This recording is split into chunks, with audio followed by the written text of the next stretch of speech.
Quiz में या exams में तो क्वेश्चन ज़्यादा पूछे जाएं, सब्जेक्टिव क्वेश्चंस। तो मेरा ख़्याल है कि ये नहीं है, क्योंकि मैंने बैलेंस ही रखा हुआ है, सारा कोर्स बैलेंस है। असल में जो न्यूमेरिकल्स हैं उनमें कॉन्सेप्ट ही पूछे जा रहे हैं। तो उन्होंने सजेशन ये दी है कि मैं कोई कॉन्सेप्चुअल क्वेश्चंस हों तो वो उसमें पूछूं। तो कॉन्सेप्चुअल क्वेश्चंस बेसिकली जब कोई न्यूमेरिकल को सॉल्व करता है, और न्यूमेरिकल भी कॉन्सेप्ट बेस्ड हैं ज़्यादा, तो वो सारी चीज़ें रिपीट हो जाती हैं उनमें। कॉन्सेप्ट सारे के सारे तकरीबन न्यूमेरिकल्स में रिपीट हो जाते हैं। दूसरा, जब भी पेपर बनाया जाता है, कोई भी पेपर हो, तो उसमें पेपर की मेन 3 कैटेगरीज मैं ख़ुद बनाता हूँ ज़ाती तौर पर। और क्योंकि जो क्लास की एग्जीक्यूशन होती है, क्लास में जो स्टूडेंट्स का लेवल होता है, तो स्टूडेंट्स असेस किए जाने चाहिए होते हैं उनके लेवल के मुताबिक, उनके लर्निंग, उनकी अंडरस्टैंडिंग के मुताबिक कि कितनी लर्निंग उन्होंने गेन की कहीं पर, तो उस लर्निंग को असेस किया जाना चाहिए। बाज़ औक़ात कुछ टीचर ऐसे करते हैं, वो ओवर असेस करते हैं स्टूडेंट्स को, वो भी अच्छा नहीं है। कुछ लोग अंडर असेस करते हैं, वो भी ठीक नहीं है। सेटिस्फैक्ट्री असेसमेंट ये है कि स्टूडेंट को जो कॉन्सेप्ट उन्होंने गेन किए उसके मुताबिक उनको असेस किया जाए। तो 3 कैटेगरीज उसकी बेसिस पर मैं बनाता हूँ।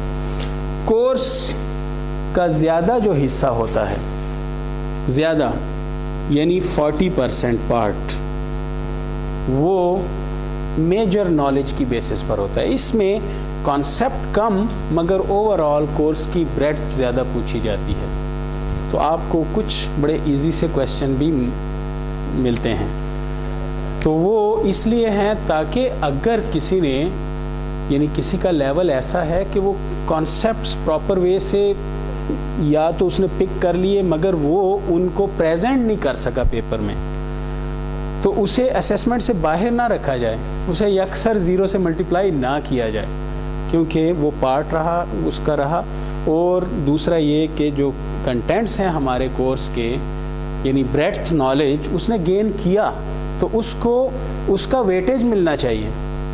तो 40% तकरीबन पेपर ऐसा होता है, कोई भी पेपर। बाकी जो 60% पेपर रह जाता है, तो 60% में से जो 30% और 30% 2 हिस्सों में उसे डिवाइड किया जाता है।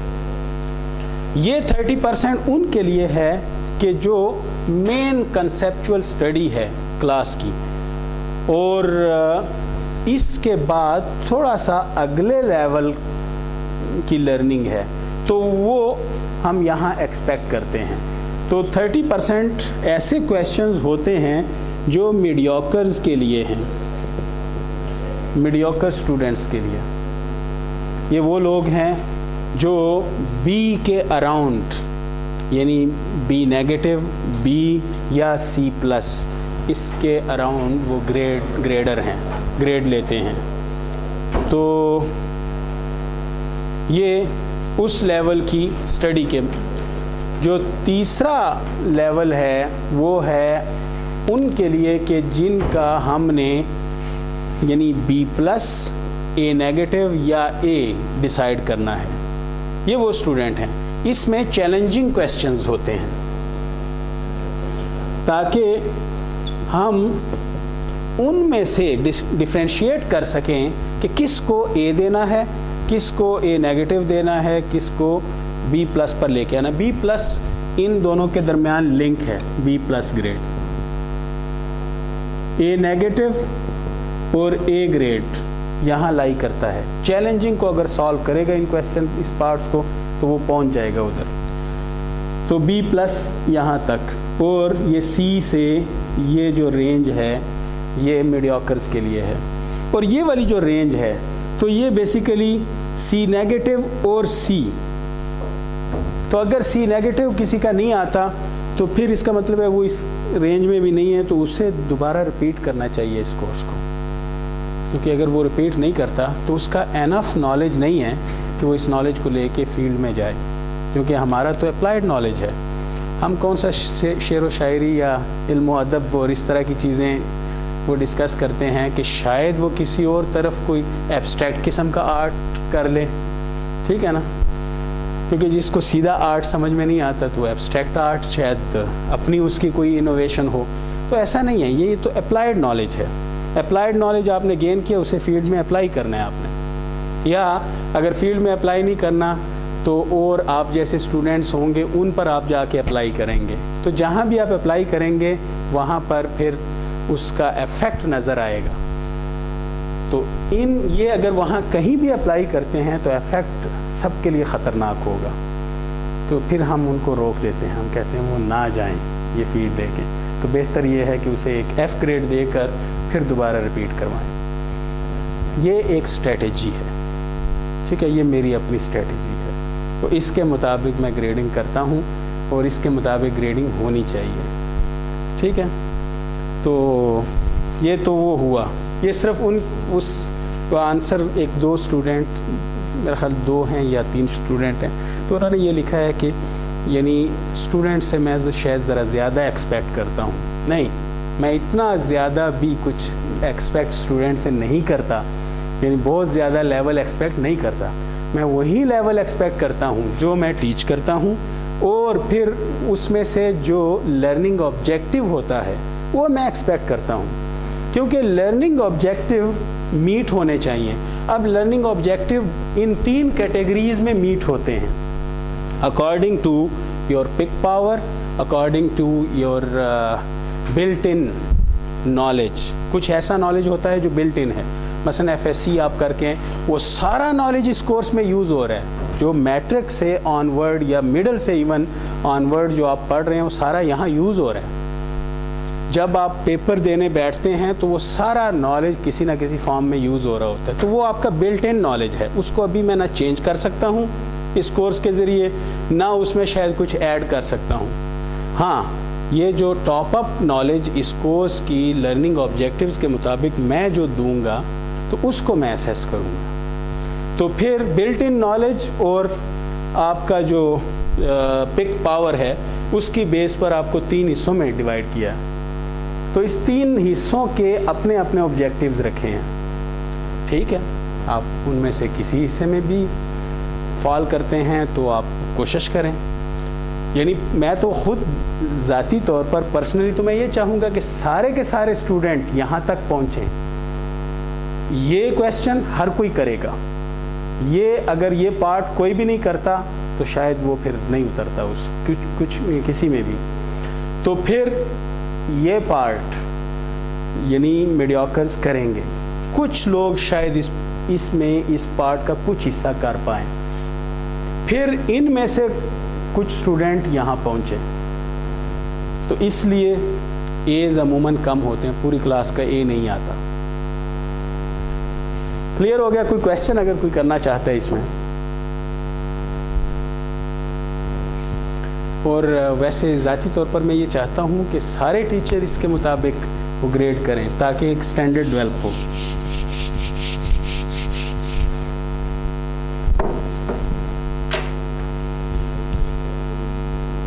सॉरी, लेक्चर बिल्कुल अपलोड नहीं हुआ, ये एक ख़राबी है।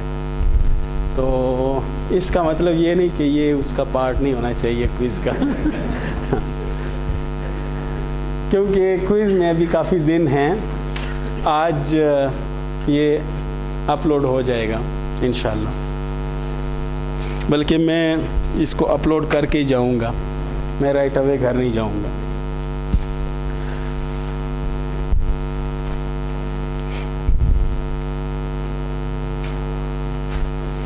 मैं थोड़ा सा ज़रा दोबारा कुछ बड़ी बड़ी चीज़ें, कुछ एक रिक्वेस्ट की गई है क्लास की तरफ से कि दोबारा थोड़ा सा ज़रा जो कॉन्सेप्चुअल चीज़ें हैं और इस स्मॉल स्केल फेडिंग की, उनको दोबारा एलेबोरेट करूं।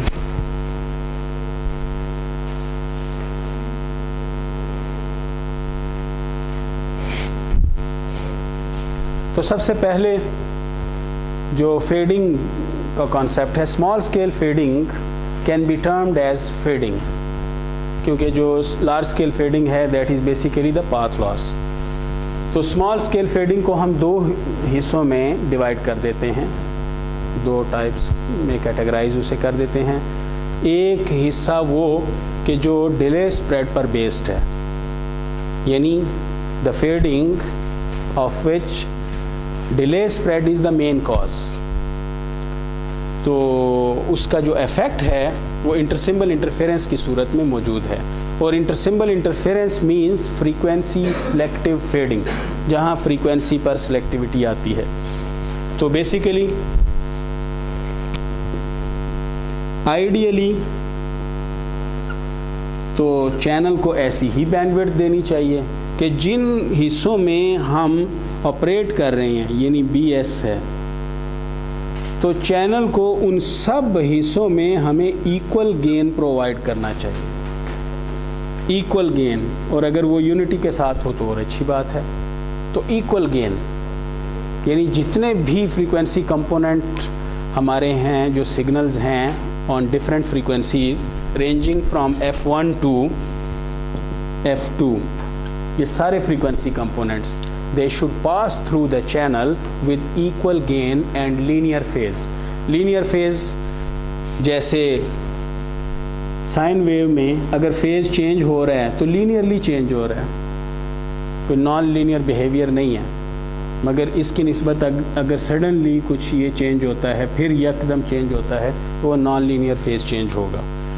तो हम कहते हैं कि लीनियर फेज और इक्वल गेन के साथ फ्रीक्वेंसी कंपोनेंट्स को पास करना चाहिए। ठीक है, चैनल को इस तरह का बिहेवियर देना चाहिए। तो चैनल इस तरह का बिहेवियर कब देगा? क्योंकि ये फ्रीक्वेंसी डोमेन है। जब टाइम डोमेन के अंदर हमारे पास जो चैनल है, तो टाइम डोमेन के अंदर क्योंकि ये कम्प्लेक्स है तो इसलिए उसके दो कंपोनेंट होंगे, एक मैग्नीट्यूड है और दूसरा उसका फेज कंपोनेंट है।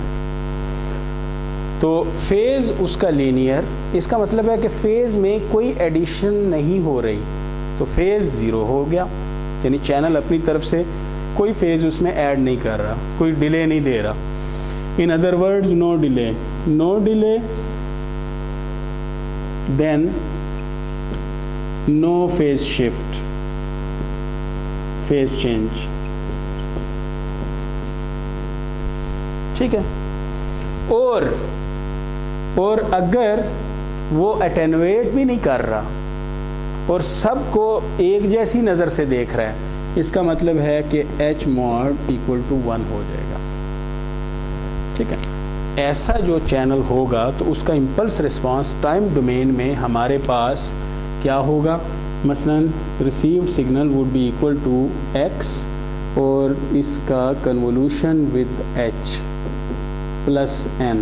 इस n को तो चले अलग रखते हैं। तो यहाँ पर सिंपली हमारे पास फिर कौन सी चीज़? एक डिराक डेल्टा फंक्शन। तो चैनल एक डिराक डेल्टा फंक्शन बन जाएगा। फ्रीक्वेंसी डोमेन में फिर हमारे पास क्या आएगा? ये फ्रीक्वेंसी डोमेन, और फ्रीक्वेंसी डोमेन में हमारे पास अगर गेन आता है, ठीक है, या पावर स्पेक्ट्रल डेंसिटी, या फिर एटलीस्ट अगर और कुछ नहीं है तो चैनल का रिस्पांस कैसा होगा? तो वहाँ पर अगर डिराक डेल्टा फंक्शन है तो फ्रीक्वेंसी डोमेन में हमारे पास उस फ्रीक्वेंसी रेंज में 1 आ जाएगा जिसमें वो एग्जिस्ट करता है। सीधा सा, बड़ा क्लियर सी एक अंडरस्टैंडिंग चैनल के बारे में।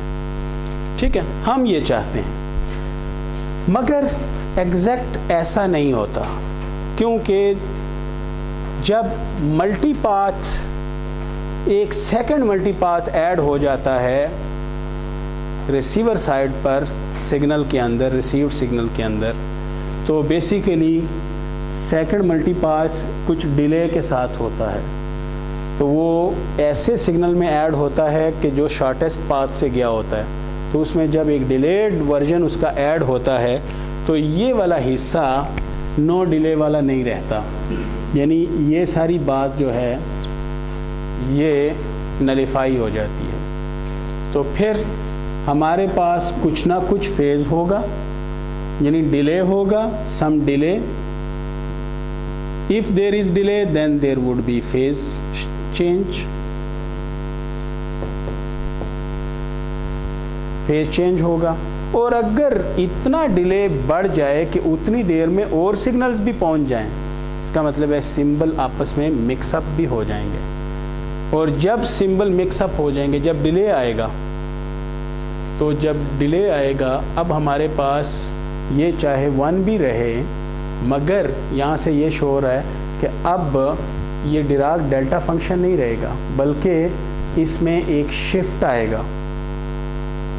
यानी पहले चैनल ये था, अब चैनल वो नहीं रहा, तो चैनल डिले आ गया है उसमें. ये जो पहले नज़र आ रहा था ये डिराक डेल्टा फंक्शन, जब चैनल सिर्फ डिराक डेल्टा फंक्शन था, और अब चूंकि उसमें डिले आ गया है तो चैनल का एम्पलीट्यूड भी 1 के इक्वल नहीं रहेगा, क्योंकि जब डिले होगा तो ओवरऑल पावर तो वही वो फैल गई है पावर, तो इसलिए एम्पलीट्यूड कम हो गया, तो ये कम हो जाएगा. इसका मतलब चैनल एटेन्यूएटिंग भी हो जाएगा. तो ये 2 सिचुएशन. तो जब अब ये वाली सिचुएशन नहीं रही, तो इसका जब हम फ्रीक्वेंसी रिस्पांस देखते हैं, h ऑफ f लेंगे, तो अब ये नहीं होगा, क्योंकि यहाँ पर वो फैल गया टाइम डोमेन में, तो फ्रीक्वेंसी डोमेन में वो श्रिंक हो जाएगा. फ्रीक्वेंसी डोमेन में बस कुछ पार्ट होंगे जिनको वो गुजरने देगा इक्वल गेन के साथ. और अगर ज़्यादा शिफ्ट इसमें आ जाता है तो शायद इतना भी हिस्सा ना रहे यहाँ पर.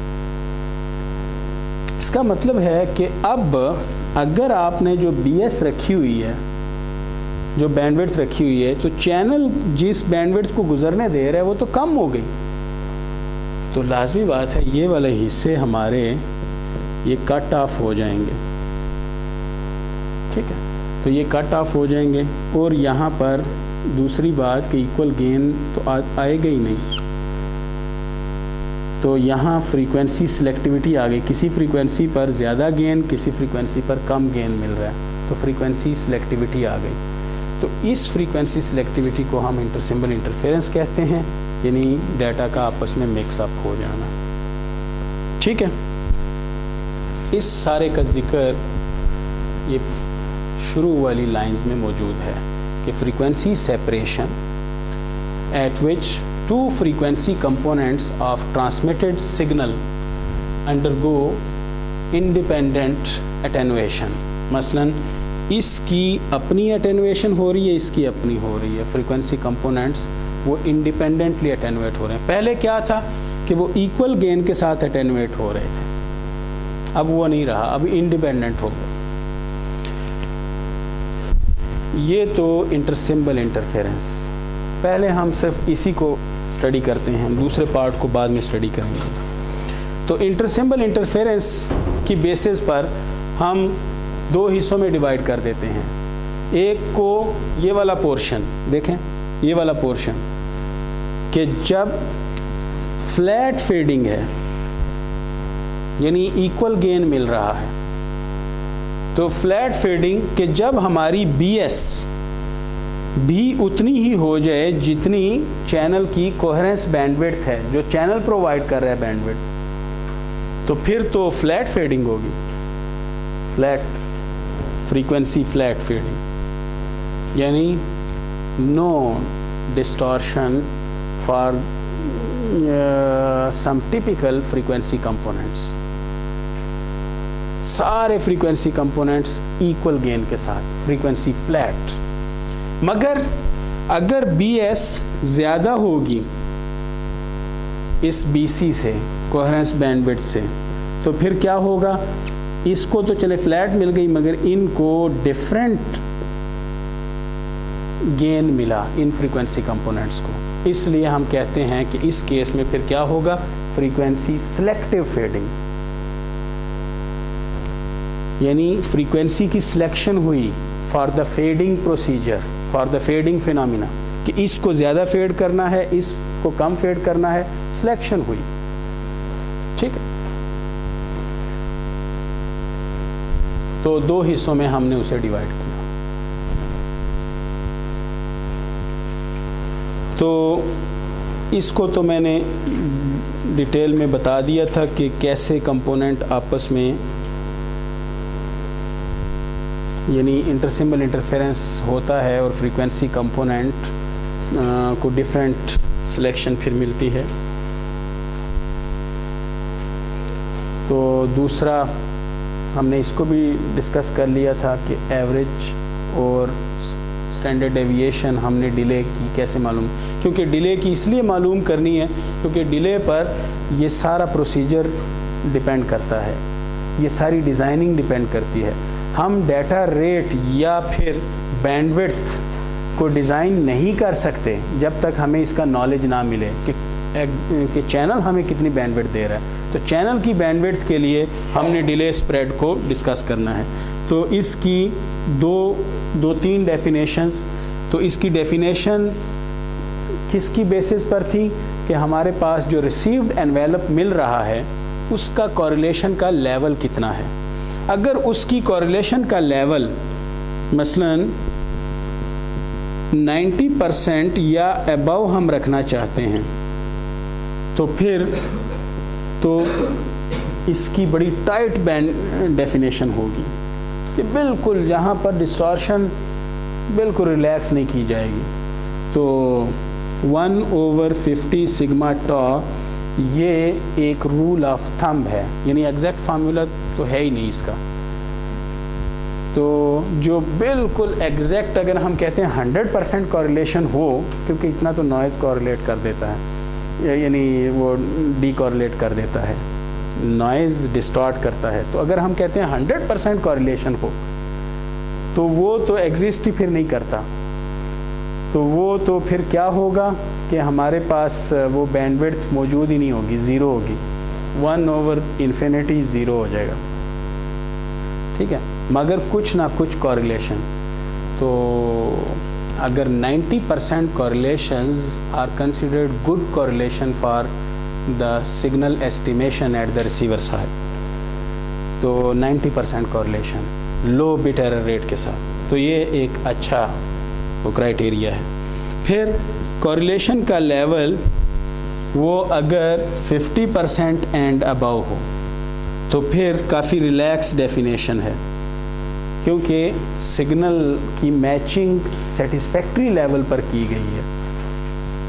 ठीक है, 50% से लो तो सेटिस्फैक्ट्री भी नहीं रहेगा, बिल्कुल वहीं जो हमारी यूनिवर्सिटी की पॉलिसी है कि 50% से नीचे कोई सेटिस्फैक्ट्री नहीं है। तो ये बड़ी रिलैक्स है, 5 सिग्मा टॉ, 10 टाइम्स वाइडर बैंडविड्थ। तो देख 50% से अबव बड़े बैंड में स्टूडेंट आ जाते हैं बिल्कुल, मगर 90% यानी ए ग्रेडर वो बड़े कम, बड़ी श्रिंक उनके लिए बैंडविड्थ। ये नेचुरल सी बात है नहीं वो ज़्यादा तो नेचर ही नहीं करता, तो क्या करें हम अच्छा, अब दरमियान में हम मीडियोकर्स के लिए वो लेवल रखते हैं, जो मैंने 3 लेवल बनाए थे। तो मीडियोकर्स के लिए तो उसका मैंने कहा था, अगर मैंने एक्सप्लिसिटली अगर मैंने उसमें ना दिया हुआ हो क्वेश्चन के अंदर, तो फिर आपने क्या करना है कि आपने 70% एंड अबव को रखना है। तो उसमें जो BC की डेफिनेशन है वो 1/10 सिग्मा टॉ, तो ये वो मीडियोकर का लेवल था।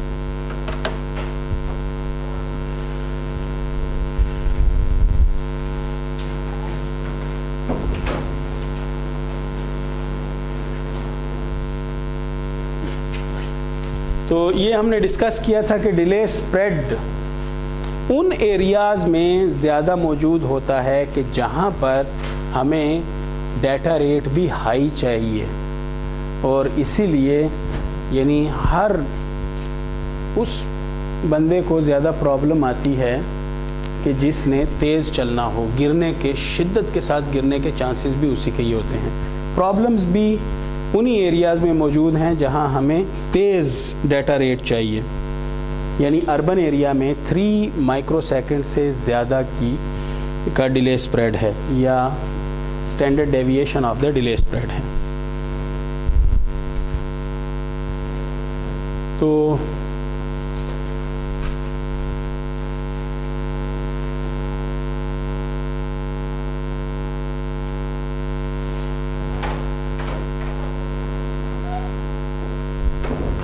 न्यूमेरिकल करने से पहले दो तीन स्लाइड्स को देख लेते हैं। कोहेरेंस बैंडविड्थ की डेफिनेशन लास्ट टाइम भी हमने डिस्कस की थी, मगर दोबारा मैं डिस्कस कर रहा हूँ कि the range of frequencies over which the channel gives equal gain and linear phase.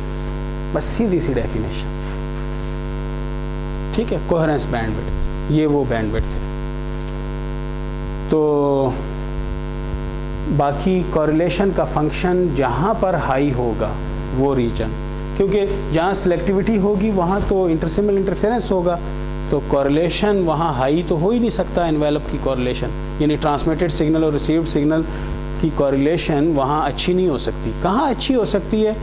वो फ्रीक्वेंसी कंपोनेंट की जहाँ पर इक्वल गेन के साथ, यानी सारे का सारा सिग्नल वो इक्वल गेन के साथ ट्रांसमिट कर दिया गया हो।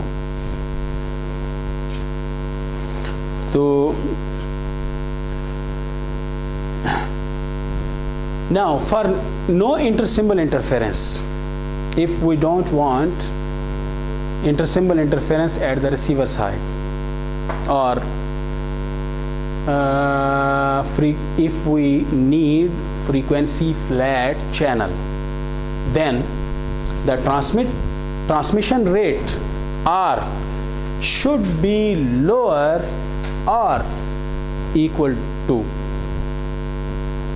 the coherence rate, and coherence rate can be defined over the correlation of the envelope criteria. मसलन आप चाहते हैं कि लो बिट एरर रेट के साथ हमें अच्छा डाटा रेट मिले, तो फिर तो ये वाली definition, otherwise for ordinary communication ये वाली डेफिनेशन एनफ है। तो इसलिए अमूमन जो रिसर्च में जो रखा जाता है वो 1/10 सिग्मा टॉ, मगर 1/5 सिग्मा टॉ एक मार्जिनल है। तो अगर रेट इससे ज़्यादा हो जाए तो फिर intersymbol interference at the receiver side that would occur, and will need some ISI removal measures at the receiver side, and ISI removal measures, out of many other measures, equalizer is the best measure. Signal design भी है कि हम signal design करें या कुछ और, जैसे GSM के अंदर minimum Gaussian minimum shift keying के तौर पर यूज़ होता है, तो ये है। मगर इक्वलाइज़र ही बेहतरीन मेजर होता है, क्योंकि वो रियल टाइम में वो रिमूव करता है ISI को, और दूसरे मेजर डिज़ाइन पर डिपेंड करते हैं। मगर सिग्नल को कैसे डिज़ाइन करना है, रिसीवर का स्ट्रक्चर कैसे बनाना है, ट्रांसमीटर का स्ट्रक्चर कैसे बनाना है, तो वो उन पर है। एडवांस डिजिटल कम्युनिकेशन में हम इन चीज़ों को डिटेल के साथ स्टडी किया करते हैं।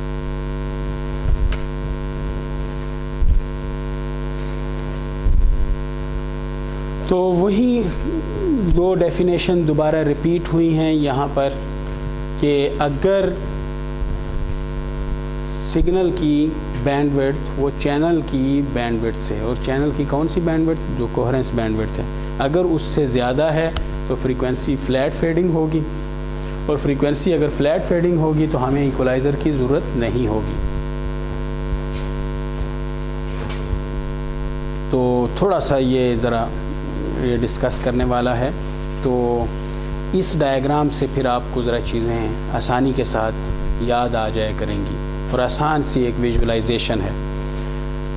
सिग्नल जो ट्रांसमिट हुआ वो बेसिकली एक सिस्टम में से पास करेगा जो कि चैनल है हमारे केस में, और जो सिस्टम का इम्पल्स रिस्पांस होगा तो जो भी सिस्टम का इनपुट होता है उसके साथ कन्वॉल्व होता है, कन्वोल्यूशन होती है उसकी, और आउटपुट बेसिकली कन्वोल्यूशन दोनों की कन्वोल्यूशन के साथ वो आउटपुट हमें मिलती है। तो चैनल के साथ ट्रांसमिटेड सिग्नल की कन्वोल्यूशन होगी तो वो हमें रिसीव हो जाएगा। रिसीवर साइड पर नॉइज़ भी ऐड होता है, मगर चूंकि वो एडिटिव चीज़ है तो एडिटिव चीज़ इतना नुकसान नहीं देती। ज़्यादा मसला उसका है कि जो मल्टीप्लिकेटिव है, क्योंकि मल्टीप्लिकेटिव है तो ये ट्रंकेटिव है, और हम इसे कह सकते हैं कि ये यानी डिस्टॉर्टिव है कि डिस्टॉर्ट कर देती है सिग्नल को। तो ट्रांसमिटेड सिग्नल की अगर टाइम ड्यूरेशन ज़्यादा हो, चैनल की अगर टाइम ड्यूरेशन कम हो, मसलन चैनल अगर वैसे तो डिराक डेल्टा तो हो ही नहीं सकता, मगर मामूली सी अगर उसकी ड्यूरेशन है, ज़्यादा फैला हुआ नहीं है स्प्रेड उसका चैनल का, तो फिर दोनों की कन्वोल्यूशन होगी, कुछ डिस्टॉर्टेड सिग्नल हमें मिलेगा टाइम डोमेन में रिसीवर साइड पर। अगर फ्रीक्वेंसी डोमेन में इसी फिनोमिना को देखा जाए, गौर करें कि जो ट्रांसमिट हमने सिग्नल किया उसकी कुछ बैंडविड्थ होगी, मगर चूंकि ये ड्यूरेशन चैनल के स्प्रेड से ज़्यादा है, चैनल का स्प्रेड कम है, इसलिए चैनल की जो बैंडविड्थ होगी वो इससे ज़्यादा होगी। तो जब इसको हम इस बैंडविड्थ के साथ मल्टीप्लाई करेंगे, क्योंकि यहाँ कन्वोल्यूशन हुई तो फ्रीक्वेंसी डोमेन में मल्टीप्लिकेशन होगी, तो जब इसको हम मल्टीप्लाई करते हैं तो ये रिटेन करता है एज इट इज़। इसका मतलब है इसका कोई जो फ्रीक्वेंसी कंपोनेंट है उसे अलग से सिलेक्ट नहीं किया गया, सबको फ्लैट यानी एक ही गेन मिला, कोई फ्रीक्वेंसी कंपोनेंट की डिस्टॉर्शन नहीं हुई, क्योंकि चैनल की बैंडविड्थ असल में ज़्यादा थी। इससे मल्टीप्लाई करें तो ये चीज़ वहाँ से पास कर जाएगी, ठीक है।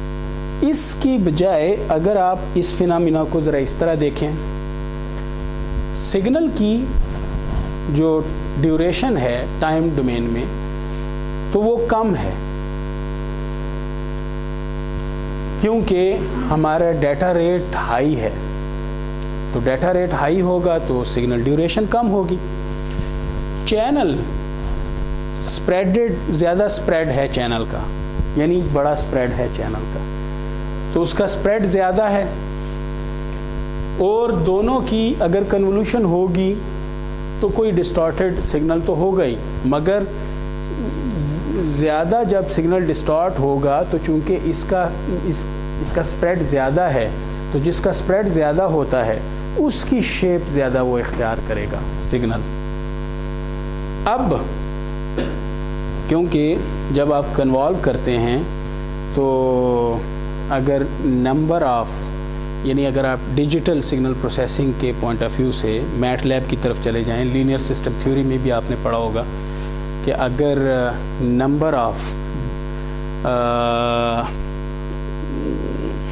हम चलें यूँ कर लेते हैं कि लेंथ ऑफ ए और एक दूसरा है ए को अगर बी के साथ हम कन्वॉल्व करते हैं तो जो लेंथ ऑफ ए होगी प्लस लेंथ ऑफ बी -1, ये किस में, जब आप डिजिटाइज फॉर्म में या डिस्क्रीट फॉर्म में कन्वोल्यूशन करते हैं तो ये आता है।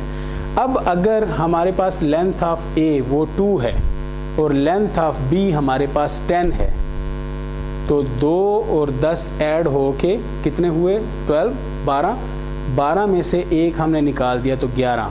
तो छोटे वाले के करीब आया है नंबर या बड़े वाले के करीब, बड़े वाले के करीब, क्योंकि इफेक्ट असल में लेंथी या लॉन्गर ड्यूरेशन के सिग्नल का आउटपुट पर ज़्यादा होता है, कन्वोल्यूशन की आउटपुट पर।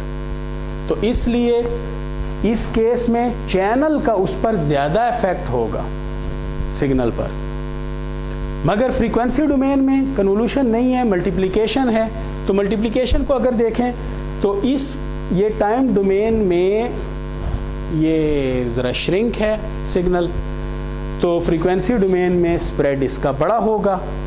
फ्रीक्वेंसी डोमेन में अगर स्प्रेड बड़ा है, बैंडविड्थ इसकी ज़्यादा है, चैनल वो टाइम डोमेन में स्प्रेडेड है, तो फ्रीक्वेंसी डोमेन में वो बैंडविड्थ उसकी श्रिंक हो जाएगी। तो जब इसको इसके साथ मल्टीप्लाई करेंगे तो इसमें से इसके सारे कंपोनेंट पास नहीं करेंगे, बल्कि सिर्फ उतने ही इसके कंपोनेंट पास होंगे। एंड गेट है तो इतने ही कंपोनेंट इसमें से पास होंगे जितनी उसकी बैंडविड्थ है, तो वही कंपोनेंट पास होंगे। इसका मतलब है कि फ्रीक्वेंसी सिलेक्शन हुई इसकी। ये एक विजुअल अंडरस्टैंडिंग है। तो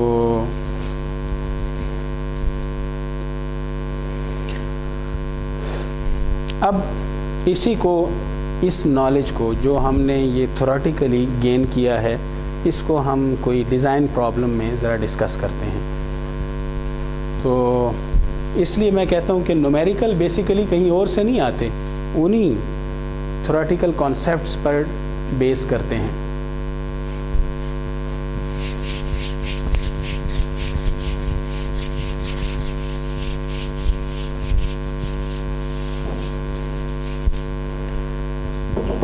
डिज़ाइन प्रॉब्लम कुछ डिफरेंट भी हो सकती है थोड़ी सी, मगर उसका ओवरऑल स्ट्रक्चर तकरीबन यही होगा। इसमें खुद से आपको पावर डिले प्रोफाइल नहीं दी गई, बल्कि पावर डिले प्रोफाइल के बारे में थोड़ा सा नॉलेज दिया गया है और आपसे कहा गया है कि उसे स्केच करें। तो the power delay profile of a channel has 4 paths, 4 multipaths including the shortest path. जब हम पाथ्स की बात करते हैं और पाथ्स को अगर हम आपस में इन फेज करके उनको ऐड करें तो हमें डाइवर्सिटी मिलती है, हम signal to noise ratio improve कर सकते हैं। तो इसलिए डाइवर्सिटी का भी कॉन्सेप्ट इसके साथ है। तो क्वेश्चन के अंदर थोड़ा सा पूछा गया है कि the power delay profile of a channel has 4 paths -10 dBm at 0 microsecond, यानी वहाँ से आपने स्टॉप वॉच शुरू कर दी। पहला शॉर्टेस्ट जो मल्टीपाथ आपको रिसीव हुआ, हो सकता है वो लाइन ऑफ साइट हो या ना लाइन ऑफ साइट हो। तो 0 dBm at 10 microsecond, -10 dBm at 20 microsecond and -20 dBm at 30 microsecond. तो the first question is to sketch the power delay profile with correctly marked axes and also find what is the maximum diversity order of this channel. First of all, the maximum diversity order of this channel would be 4, because 4 multipaths can be added to provide a strong signal. If added constructively, they can provide strong signal. पहली तो वो बात हो गई। उसके बाद आपने power delay profile, तो इस तरफ पावर है और इस तरफ हमारे पास डिले है, एक्सेस। फिर हमारे पास जो लाइंस हैं, मसलन मैक्सिमम सिग्नल हमें 0 dBm का रिसीव हुआ है और मिनिमम सिग्नल तकरीबन हमें -30 dBm का रिसीव हुआ है, -20 dBm का।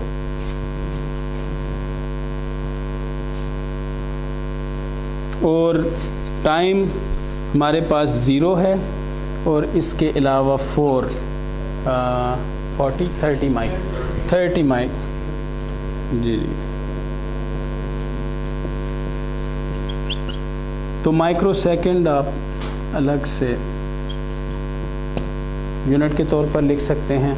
ये आपके पास दूसरा एक्सिस आ गया, एक ये एक्सिस है। तो इसको 3 हिस्सों में डिवाइड कर दें तो ये 10 micro second, 20 micro second, 30 micro second. और इसी तरह ये हमारे पास -10 dBm,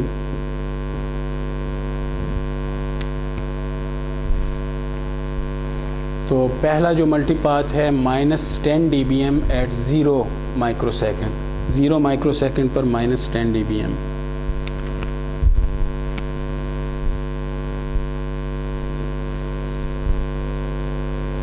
ये पहला मल्टीपाथ। दूसरा multipath 0 dBm at 10 microsecond, 0 dBm at 10 microsecond.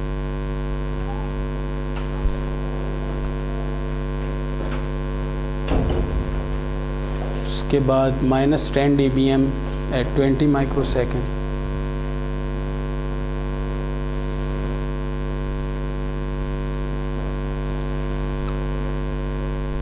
और -20 dBm एट 30 माइक्रोसेकंड। एक पावर डिले प्रोफाइल। पहला पार्ट तो आंसर हो गया, ठीक है। इसमें कुछ एक मिस्टेक जो अमूमन स्टूडेंट्स करते हैं, मगर कुछ स्टूडेंट करते हैं, ज़्यादा नहीं करते, वो ये करते हैं ज़ीरो को वो यहाँ से शुरू करते हैं। उनके ख्याल से हमेशा ज़ीरो ओरिजिन के करीब से शुरू होता है और -20 सबसे ऊपर होता है। तो वो पावर डिले प्रोफाइल फिर किस तरह बनती है वो आप जानते होंगे। तो अब second question, find the mean excess delay and RMS delay spread. Maximum diversity, जी मैक्सिमम डाइवर्सिटी हमारे पास मसलन 4 है। इसमें जो मैक्सिमम डाइवर्सिटी हमें मिल रही है यानी 4 मल्टीपाथ्स की, यानी जिनको हम ऐड कर सकते हैं आपस में। तो डाइवर्सिटी ऑर्डर है बेसिकली।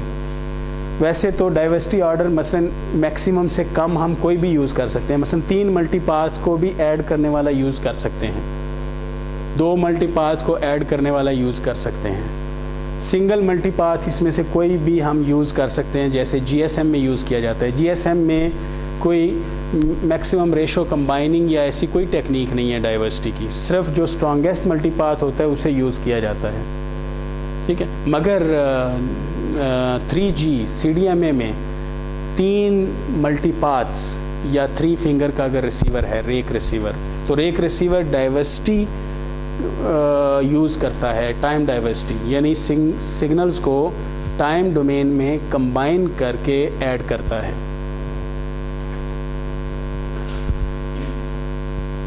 मीन एक्सेस डिले यानी टॉ एवरेज फाइंड करना है, लास्ट टाइम हमने डिस्कस किया है। एंड RMS डिले स्प्रेड और सिग्मा टॉ फाइंड करना है। कर लेंगे ये काम, लास्ट क्लास में ये हुआ है काफ़ी डिटेल के साथ, इसको हमने डिस्कस किया था कि नहीं। लास्ट क्लास में हमने रहल न्यूमेरिकल शायद नहीं किया। जी जी, चलें न्यूमेरिकल अभी कर लेते हैं।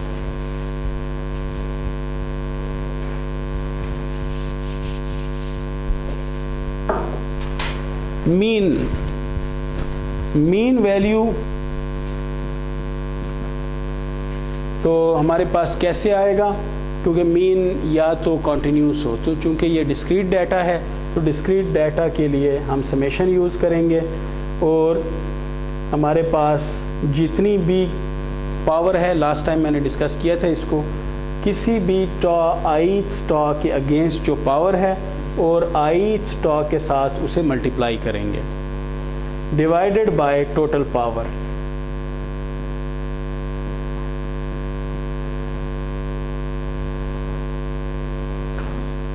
तो इसके लिए अब वैल्यूज़ आप यूज़ करना शुरू करें। सबसे पहला काम जो आपने करना है वो ये कि इसके साथ एक और एक्सिस आप बना लें। ये वाली एक्सिस तो पावर की है, मगर ये नॉन लीनियर पावर है जो आप मल्टीप्लिकेशन में यूज़ नहीं कर सकते लीनियर फार्मूला में। ये फार्मूला लीनियर है, तो यहाँ पर आप साथ इसकी वो पावर्स लिखें जो लीनियर पावर हैं, एब्सोल्यूट पावर्स। तो हमारे पास क्या आता है, 0 dBm 1 मिलीवाट, ये 0.1 मिलीवाट और ये 0.01 मिलीवाट। क्योंकि 20 dBm का मतलब 10 रेज़ टू पावर जी, तो -20 डिवाइडेड बाय 10, तो ये वैल्यू आती है मिलीवाट में, क्योंकि dBm m फॉर मिलीवाट, तो ये मिलीवाट में आ जाएगी। तो ये 10 रेज़ टू पावर -2, तो 0.01।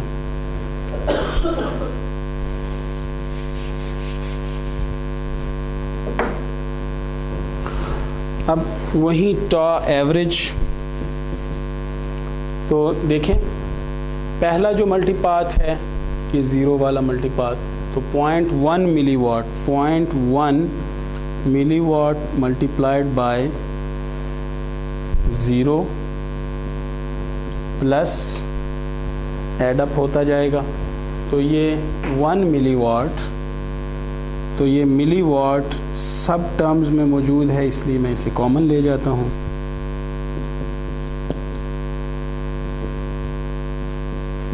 (10⁻³ कॉमन ले लिया मैंने, सब में है। और 0 माइक्रो सेकेंड है, तो माइक्रो सेकेंड भी मैं कॉमन ले गया -6। अब plus 1 × 10 plus 0.1 × 20 plus 0.01 × 30 whole divided by, अब powers 0.1 plus 1 plus 0.1 plus 0.01 into 10⁻³ milliwatt, और ये आंसर सेकंड्स में आएगा हमारे पास।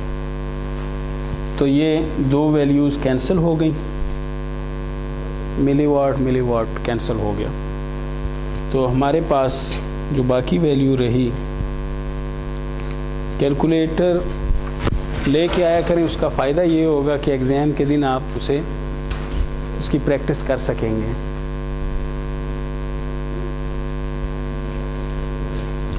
In the second quiz that would be held on Tuesday, exchange of calculators would not be allowed. ये नहीं किया जा सकता अलाउ। अपने कैलकुलेटर लेके आए, अपने tools. In other words, we can say that exchange of answers would not be allowed.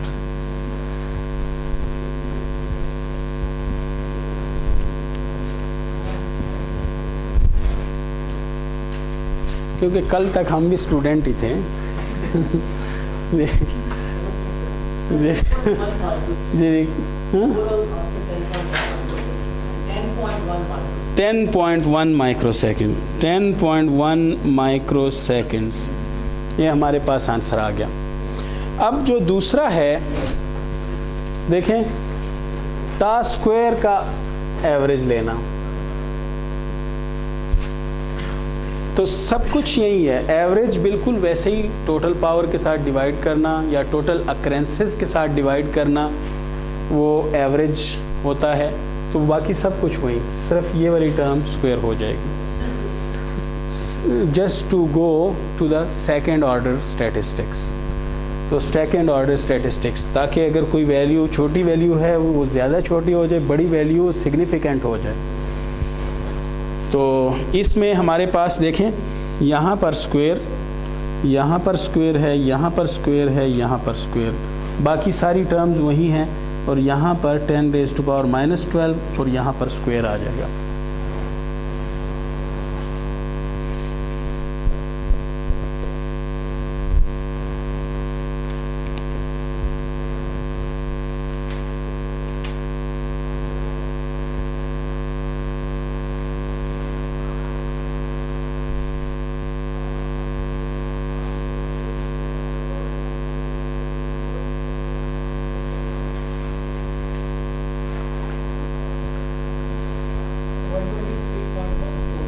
(123.14) into 10⁻⁻12। अब सिग्मा टॉ स्क्वायर या सिग्मा टॉ ही कर लेते हैं, चलें। तो इसका क्या है कि टॉ के स्क्वायर का एवरेज माइनस टॉ के एवरेज का स्क्वायर होल अंडर रूट, ये मीन स्क्वायर वैल्यू है और ये मीन का स्क्वायर है, तो हमारे पास RMS वैल्यू आ जाएगी, रूट मीन स्क्वायर जी। तो 123.14 10.14 into 10 raised to power minus 12 minus 10.1 into 10 raised to power minus 6, या चलें इसका square multiplied by 10 raised to power minus 12 whole under root. तो माइनस 12 तो वैसे ही हम बाहर ले गए तो उसका माइक्रो सेकेंड आ गया, तो बाकी 123.14 माइनस 10.1 स्क्वायर,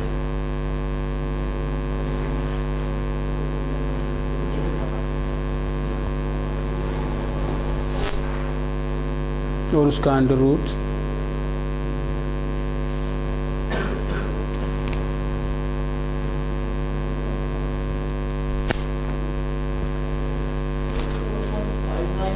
4.59, हाँ 4.59 माइक्रो सेकेंड। ये हमारे पास root mean square delay spread आ गया। तो सेकंड को हमने आंसर किया। अब थर्ड क्वेश्चन मैं ज़रा रिपीट कर देता हूँ, ये इम्पॉर्टेंट है और ये सिर्फ देखने से ही सॉल्व होता है इंस्पेक्शन के ज़रिए, और इसके उतने ही मार्क्स तकरीबन होते हैं जितने बाकी पार्ट्स के हैं। Determine maximum excess delay. Maximum excess delay, delay तो है, मीन एक्सेस डिले हमने फाइंड कर लिया, जो ये वाली टर्म आ रही थी 10.1 mean excess delay. RMS excess delay हमने फाइंड कर लिया। एक्सेस डिले का मतलब कि पहले मल्टीपाथ के बाद कितना एक्सेस डिले है, वो भी हमने फाइंड कर लिया। अब मैक्सिमम एक्सेस डिले कितना है, और इसके लिए हमेशा एक थ्रेशोल्ड बताया जाता है कि ये असल में कैपेबिलिटी हमें या जितनी हमें ज़रूरत है। मसलन डिलेड सिग्नल्स तो आते रहते हैं, मैंने आपको कहा था कि इतने सिग्नल आते रहते हैं मगर उनकी जो पावर होती है वो almost equal to the noise level होती है, तो उनको हम कंसिडर नहीं करते। हमारे लिए सिग्निफिकेंट डिले स्प्रेड कितना है और कौन सा है वो इम्पॉर्टेंट है। तो उसके लिए साथ एक थ्रेशोल्ड दिया होगा 20 dB, 10 dB, 20 dB या 10 dB। इस थ्रेशोल्ड का मतलब ये है कि अगर हमारे पास कोई मैक्सिमम कोई सिग्नल कोई मल्टीपाथ मैक्सिमम पावर के साथ आया है, उसको हम बेस बना के, तो रिलेटिव है, उसको बेस बना के उससे 10 dB तक का सिग्नल हम रिसीव करेंगे, उसके बाद नहीं करेंगे।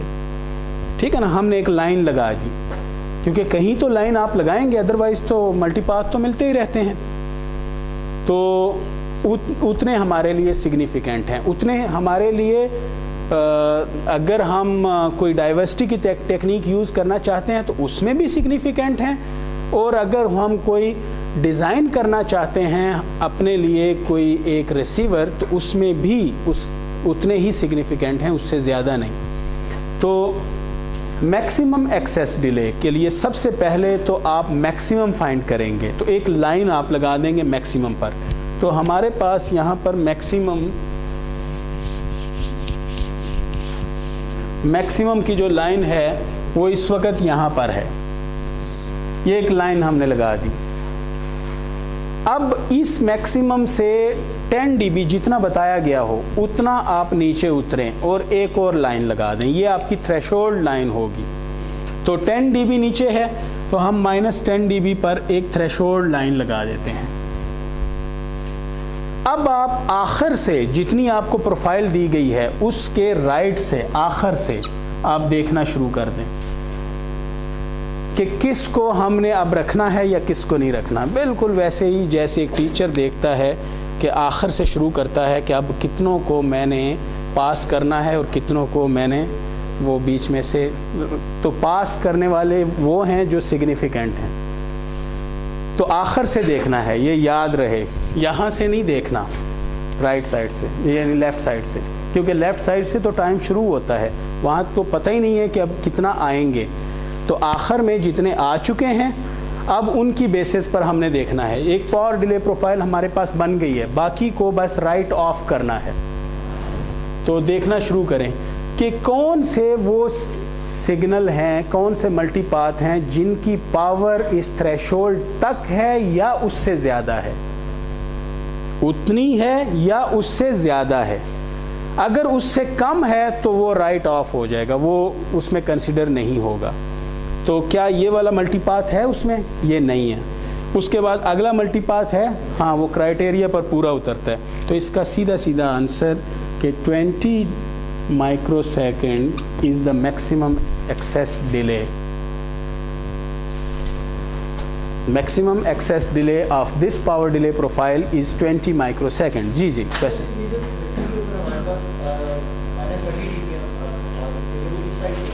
अगर वो इस साइड पर होती फिर नहीं, राइट साइड से जहां भी पहला सिग्नल हमें अपने क्राइटेरिया पर मिल गया उसके बाद वो सारी पावर डिले प्रोफाइल कंसीडर होगी। ठीक है, बिल्कुल, जो उससे पहले था नहीं था जो मर्जी है। क्लियर? मसलन मैं इस पावर डिले प्रोफाइल को ज़रा चेंज करके देख लेता हूँ। जी हाँ, चले मैं कुछ शफल करता हूँ। मैं इस तरह करता हूँ,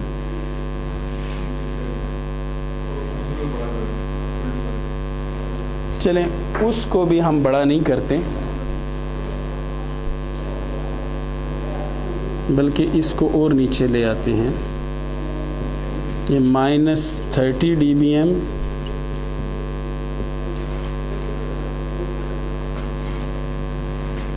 ये हमारे पास एक और नई पावर डिले प्रोफाइल है।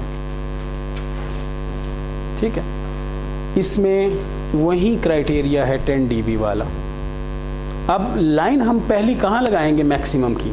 अब क्योंकि 0 dBm का कोई सिग्नल नहीं है तो अब -10 पर पहली लाइन लगेगी और फिर उसके बाद दूसरी लाइन -20 पर, तो पहला ही सिग्नल हमारे पास मौजूद है। ठीक है, और अगर ये इस तरह भी हो सकता है, मसलन एक तीसरी पावर डिले प्रोफाइल,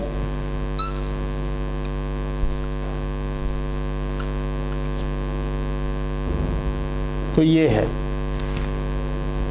हमारा चौथा सिग्नल ही असल में मैक्सिमम है। तो क्या उसे राइट ऑफ करें या ना करें, या उससे पहले वालों को राइट ऑफ करें? तो वही पहली लाइन हमने लगाई और फिर ये दूसरी लाइन, तो दूसरी लाइन पर वो पूरा उतरता है। इसका मतलब है मैक्सिमम एक्सेस डिले हमारा कितना है? 30 माइक्रोसेकंड। अब ये सारे सिग्नल कंसीडर होंगे, चाहे उसमें ये वाला सिग्नल भी मौजूद है, मगर अब ये हमारे सिग्निफिकेंट का हिस्सा है। बिल्कुल वैसी ही चीज़ जैसे 4.5000000। क्या करते हैं आप? राइट साइड पर देखते हुए सिग्निफिकेंट फिगर आपके पास कौन सा आता है? ये नहीं है, तो ये 5। मगर अगर एक इस पॉइंट के बाद 0 है, अब वो भी सिग्निफिकेंट है। ठीक है, चलें ज़रा उस अंदाज से। हाँ हाँ, 10 के ऊपर कौन सा? ये वाला?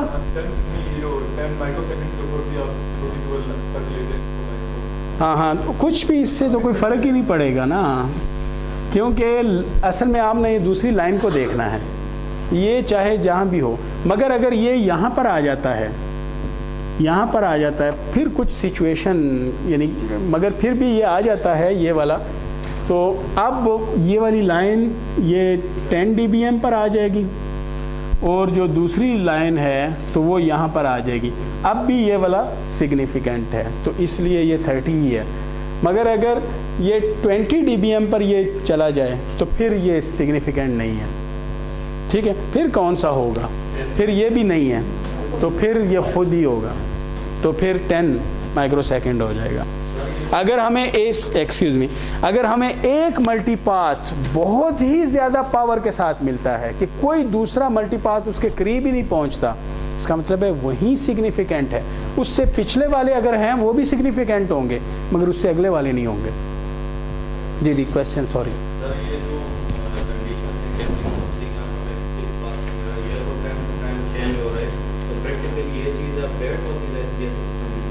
हाँ, ये क्योंकि अगर टाइम वेरिंग चैनल हो, यानी फास्ट फेडिंग चैनल हो, तो ये वाली वैल्यूज़ कभी कम कभी ज़्यादा होती रहती हैं। इसलिए जब ये कम और ज़्यादा होती रहती हैं तो हमारा बाज़ औक़ात जो क्राइटेरियन होता है डाइवर्सिटी का, और ख़ास तौर पर जब एडेप्टिव डाइवर्सिटी टेक्निक्स हम यूज़ कर रहे हों तो उसमें चेंज होता रहता है। मगर जहाँ एडेप्टिवनेस नहीं होगी, एडेप्टिव टेक्निक्स नहीं होंगी, एडेप्टिव एल्गोरिदम नहीं होंगे, फिर मजबूरी है कि जो एक दफ़ा आपने बनाया वही चलेगा।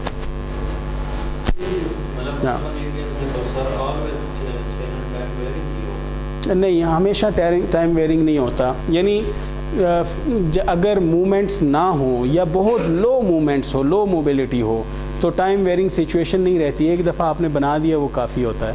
मगर एक दफ़ा आपको पावर डिले प्रोफाइल लेनी है, और मसलन यहाँ पर लेट्स से कि इस्लामाबाद ब्लू एरिया है, बल्कि ये जहाँ पर F7 का ब्रिज है जो जिना एवेन्यू को क्रॉस करता है, तो वो वाला एरिया है।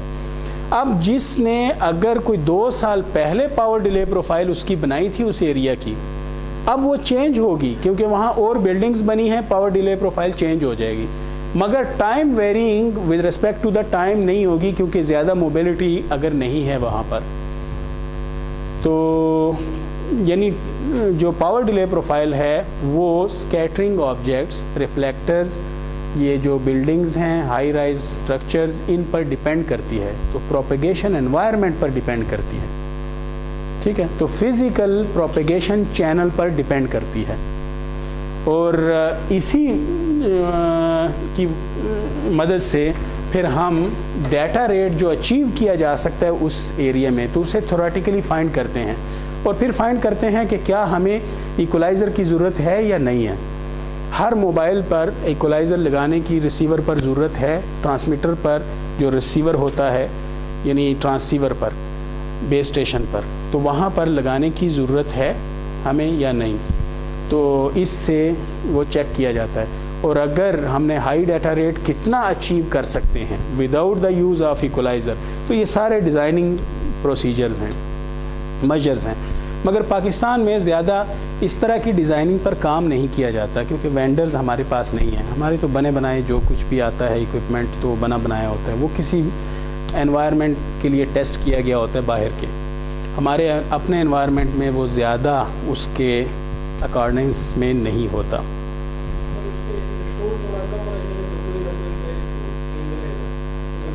हाँ, मगर ये थ्रेशोल्ड असल में आप अपने जो सेंसिटिविटी का लेवल होता है मोबाइल का, तो रिसीवर का, उसके मुताबिक आप रखते हैं। यानी हम अपनी तरफ से ज़्यादा और कम इसको भी नहीं रख सकते। जो ये थ्रेशोल्ड का जो लेवल है, मसलन 10 dB, हाँ मल्टीपाथ, मगर बहुत ज़्यादा अगर मल्टीपाथ मिलते हैं तो ज़रूरी नहीं है कि सारे ही हमारे लिए इम्पोर्टेंट हों। यानी उनकी फिर इतनी पावर है कि वो मामूली सा अगर इम्प्रूव कर रहे हैं तो उससे तो ज़्यादा कंप्लेक्सिटी, कंप्यूटेशनल कंप्लेक्सिटी ज़्यादा हो जाती है। तो इसलिए हमने इसके अंदर क्वालिटी और कंप्यूटेशनल कंप्लेक्सिटी, वो दोनों के दरमियान हमने ट्रेड ऑफ करना है।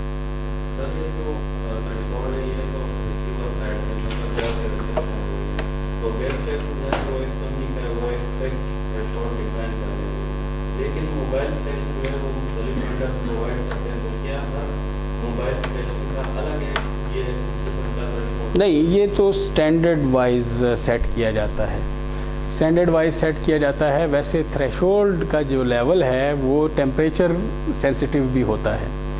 मसलन अगर टेम्परेचर किसी मोबाइल का बढ़ जाता है तो उसका जो थ्रेशोल्ड है वो कम हो जाता है, या SNR मसलन उसका सेंसिटिविटी का लेवल वो थोड़ा हाई हो जाता है। जो जब हाई हो जाता है तो अब वो लेस SNR रिसीव करेगा। तो ये वो सारी चीज़ें हैं कि जिसको यानी डिस्कस करने की वो ज़रूरत है, तो वो अलग से है। मगर एटलीस्ट कुछ चीज़ें जो एक वेंडर को चाहिए होती हैं डिज़ाइनिंग के लिए, तो वो ये हासिल करता है, उसके मुताबिक वो डिज़ाइन करता है। और बाद में जब वो डिस्क्राइब करता है अपने सेट को, तो वो इसको अपनी खूबियों में लेता है कि मैंने रियलिस्टिक चैनल एनवायरनमेंट के साथ उसको टेस्ट किया है, तो ये खूबियों में है। और इसीलिए कुछ वेंडर्स के जो मोबाइल के जो डिज़ाइन होते हैं या रिसीवर डिज़ाइन, तो वो बहुत ज़्यादा कामयाब होते हैं इन रोबस्ट एनवायरनमेंट्स। वो रोबस्ट होते हैं, मुख्तलिफ़ किस्म की फेडिंग एनवायरनमेंट्स में वो रोबस्ट होते हैं। तो उसकी रीज़न ये है कि वो प्रॉपरली यानी उसका एनालिसिस हुआ होता है और फिर वो उस एनालिसिस पर टेस्ट किए गए होते हैं उनके डिज़ाइन।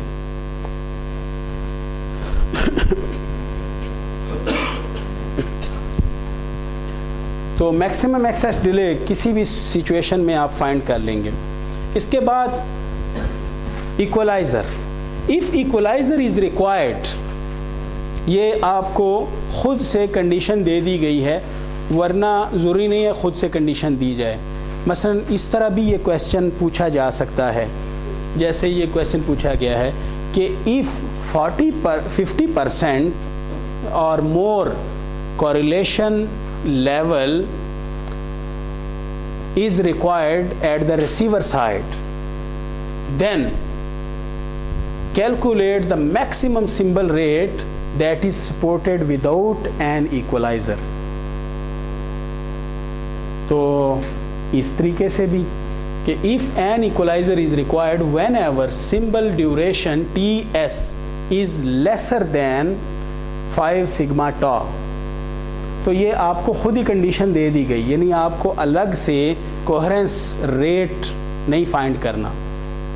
असल में ये बताया, ये कहा ये गया है कि इक्वलाइज़र उस वक्त ज़रूरत नहीं होगी as far as RS is lesser than or equal to RC and RC is equal to 1/5 sigma tau, or in other words TS is equal to 5 sigma tau, then what would be RS?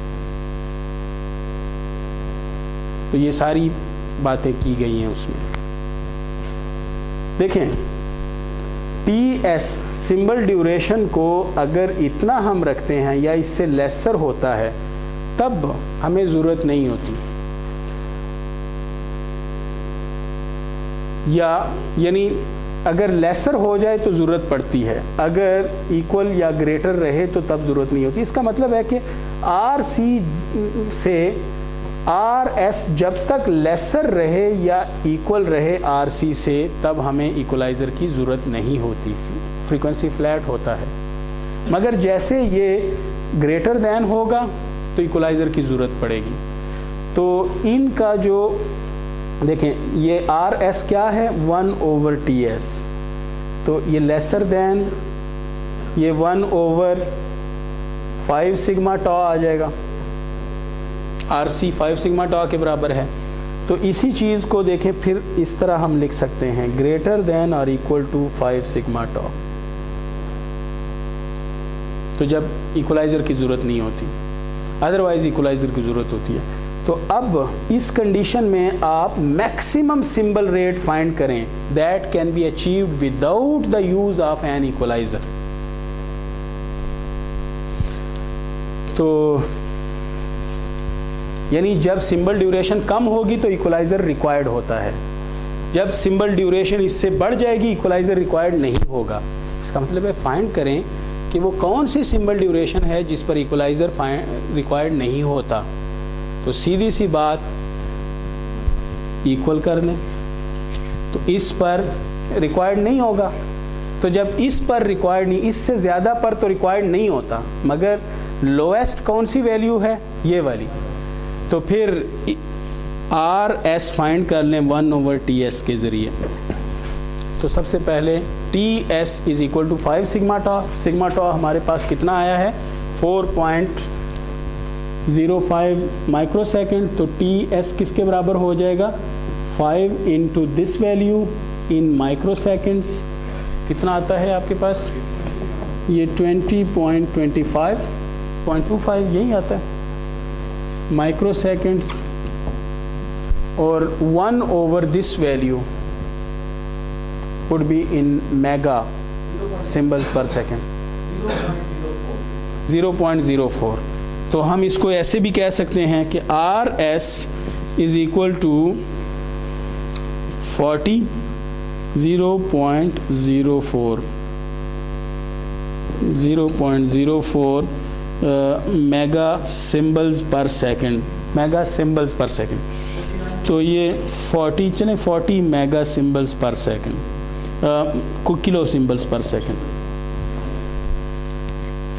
This is the symbol rate, the maximum symbol rate that can be achieved without using an equalizer in that specific propagation environment which has been given to you.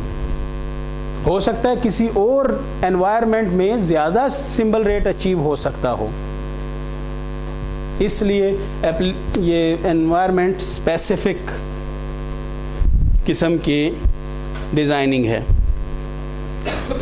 The next question is calculate the 50 percentile और 50% correlation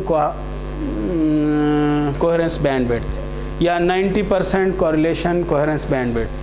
ये तो आप कर लेंगे अपने तौर पर क्योंकि इसके तो फार्मूले मौजूद हैं. तो 50% जब कोरिलेशन का लेवल होता है या उससे अबव, तो हमारे पास BC का क्या फार्मूला आ जाता है, 1/5 सिग्मा टॉ हर्ट्स. तो तकरीबन वही वाली वैल्यू आती है. तो ये किलो हर्ट्स, 40 किलो हर्ट्स. यहाँ एक और क्वेश्चन पूछा जा सकता है, वो ये कि if GSM standard is to be utilized in this propagation environment by any operator like Mobilink. So find whether equalizer would be needed at the receiver or not, at the mobile or not. अगर GSM हम वहाँ launch करना चाहते हैं, एक operator ये इस propagation environment में, ये समझ ले ब्लू एरिया का है, तो क्या उसे इक्वलाइज़र की ज़रूरत पड़ेगी? यानी कुछ जिन सेट्स में इक्वलाइज़र नहीं होता उनकी तो बहुत ख़राब परफॉर्मेंस अब आएगी.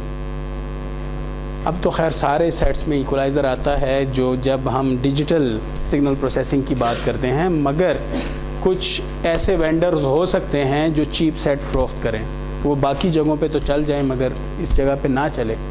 तो इक्वलाइज़र क्या ज़रूरत होगी या नहीं?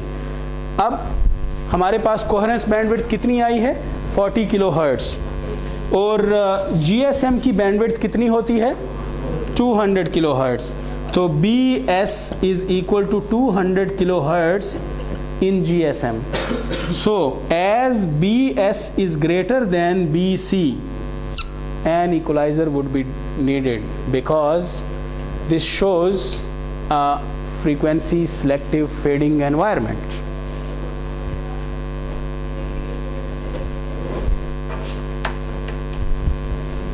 ठीक है, तो इसके बाद इंशाल्लाह हम वो डॉपलर स्प्रेड के साथ जो चेंज आता है वो शुरू करेंगे, और यहाँ तक के का कोर्स इंक्लूड कर दिया जाता है